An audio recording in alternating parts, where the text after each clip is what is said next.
Good afternoon, everyone, especially to you, Sir Dr. Dave E. Marshall, and to our dearest panelists.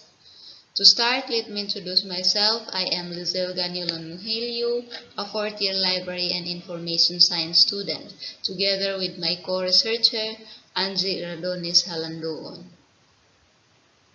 OER has been used around the world, and there are different scenarios about it that needs to be studied. With that, we proposing these studies to be conducted. This study is entitled Knowledge, Attitude, and Practices Towards Open Educational Resources in Higher Education Institutions in the Philippines to the Development of Affordable Learning Resources. Globally, open educational resources has produced revenue among higher education institutions around the world. And the most important opportunity OER has been given to the people around the world is the free exchange of knowledge, as they render not only accessible materials but also reusable materials for both teachers and students, and it is in different formats. Since distance education has become a growing global industry in today's world, there is a need to study about open educational resources, especially that in these times of pandemic. In current Asian and Philippine contexts, open educational resources have emerged as a viable alternative to pricey commercial textbooks, which offers more affordable learning or free learning, and libraries and librarians taking key leadership role in encouraging their users to use OERs across campuses. The development of the so-called information and communication technologies also reflects technological progress in the educational field. It impacts on the evolution of the teaching and learning processes because they provide innovative pedagogical actions and creative learning spaces. And one of these innovative pedagogical actions and creative learning spaces is OER. So these materials plays a great role in changes of librarians' roles in helping users with their information needs. And since librarian service is influenced by their knowledge, their attitudes, and their practices towards an information resource, so the study is significant to be conducted. And the CAP model is to be used. CAP model is a representative study of a specific population to collect information on what is known, believed, and done in relation to a particular topic. That is according to World Health Organization in 2008. A CAP survey is usually conducted to collect information on what is known, what is taught, and what is done about the general topic, and in this case about OER. So what really be the problem? Open educational resources are already well known and widely used around the world. However, the Philippines is lacking in terms of information and implementation of open educational resources when compared to other countries. As per literature, open educational resources are important to users in the pursuit of their education, especially now that there is an implementation of flexible learning, not only locally but around the world. Hence, the investigation to be conducted to assist librarians' knowledge, attitudes, and practices about open educational resources is particularly significant, especially in this time that Open educational resources are exceptionally important where face-to-face learning is not permitted. And why librarians and why knowledge, attitudes, and practices? It is because the librarians, they are the key actors in disseminating educational materials for students and teachers. And why knowledge, attitudes, and practices? It is because their services can be measured through their knowledge, their attitudes, and their practices. So what will be our research objectives here? So the primary goal of this study is to determine the CAP, or the knowledge, attitudes, and practices of librarians towards open educational resources. And secondly, this aims to develop portable learning resources. So the result of this study will be the basis in developing a proposed portable learning resource. And the third one, it specifically aims to answer these specific questions. A.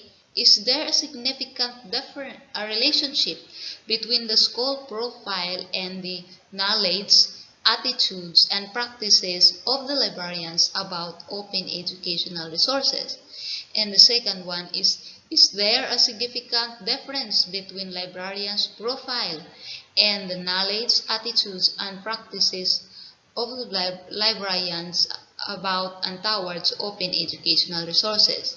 And the last one is, what is the acceptance level of the proposed portable learning resources as perceived by the users? So the last one, it is focused on the proposed portable learning resources. So the scope of this study.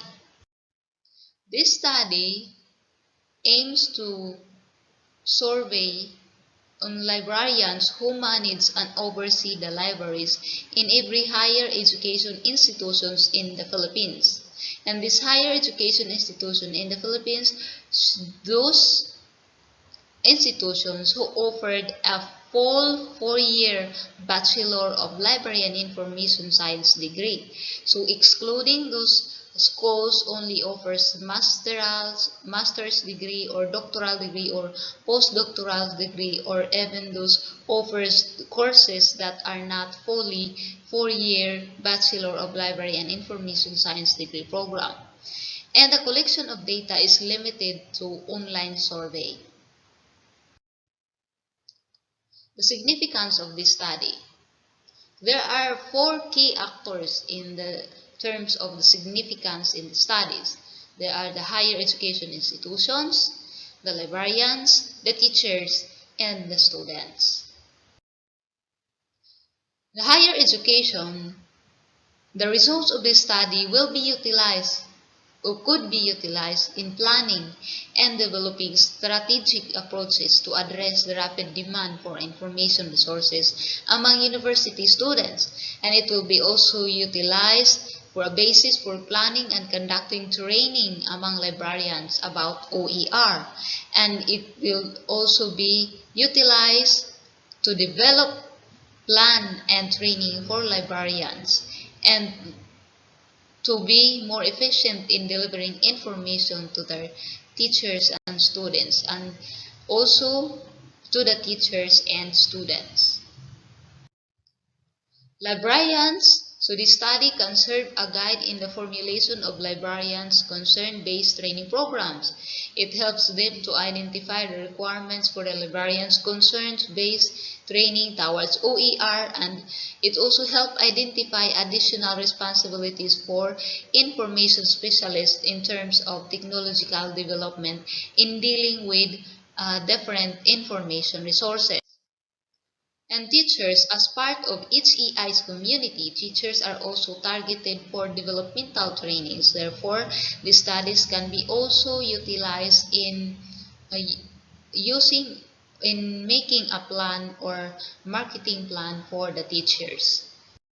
And for the students, they are also the target and object of mindfulness and preparation toward utilization of reuse, modification, remix, and redistribution of OER, especially the proposed portable learning resources. It is very significant for the students for them to uh, have access even if it is online or it is in remote areas.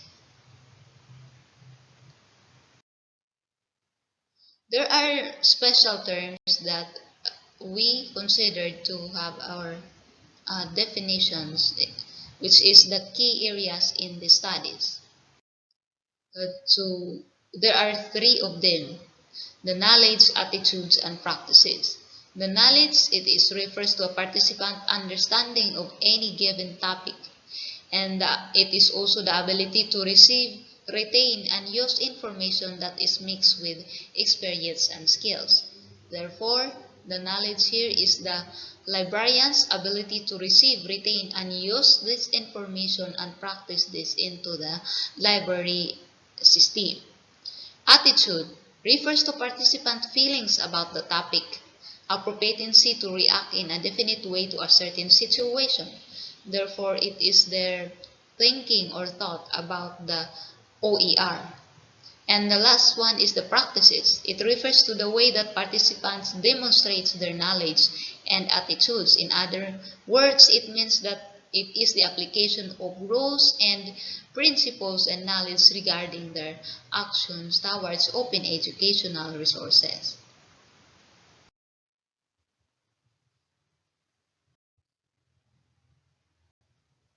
There are different literature which tackles about OER, knowledge, attitudes, and practices. This may include the following. So according to UNESCO, EFLA, Hulit, uh, Parisky, and Boley, an OER is an or online educational resources is a teaching, learning, and research materials in any medium, digital or otherwise, that reside in the public domain or have been released under an intellectual property license that permits no cost of access, use, adaptation, and redistribution by others. OER may include full courses, course materials, modules, textbooks, streaming videos, tests, software, and any other tools, materials, or techniques used to support access to knowledge. So it can be also like syllabi or coursewares.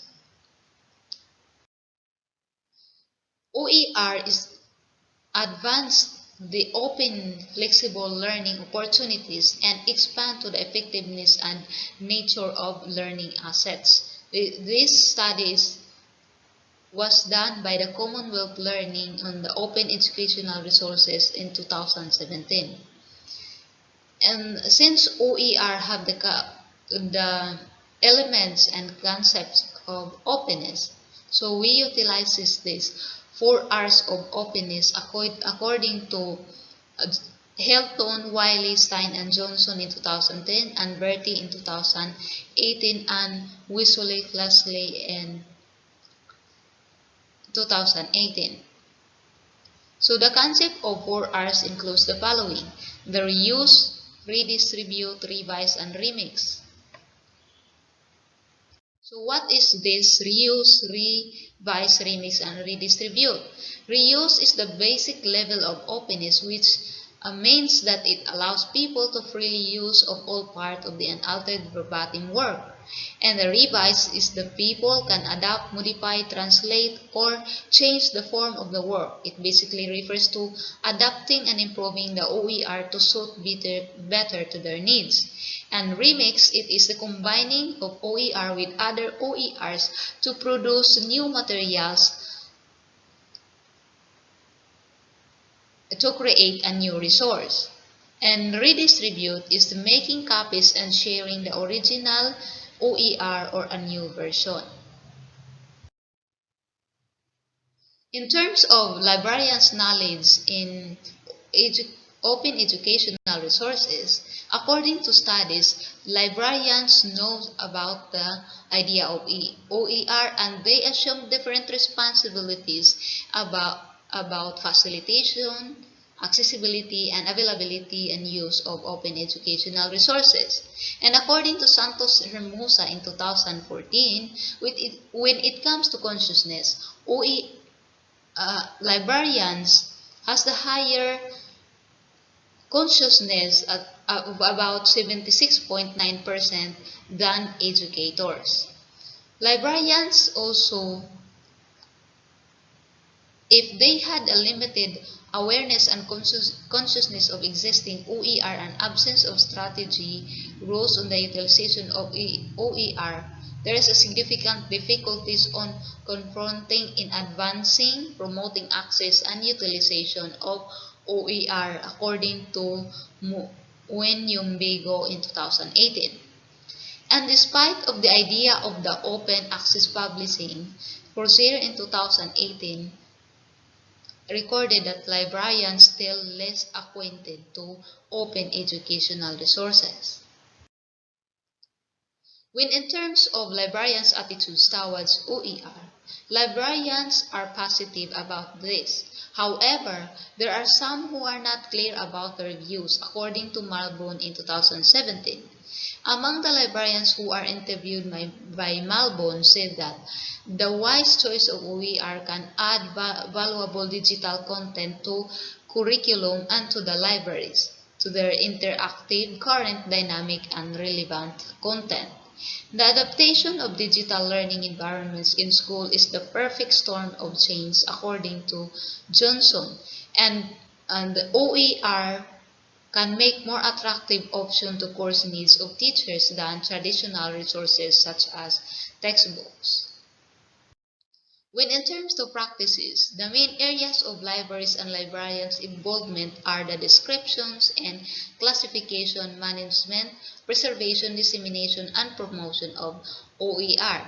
To support these activities, librarians provided expertise in information science areas, especially metadata standards, vocabularies, indexing and classification, information retrieval, information literacy, and repository technology and management, according to Bueno de la Fuente, Robertson, and Bone in 2012. And for the methodology, it will be discussed by Angie.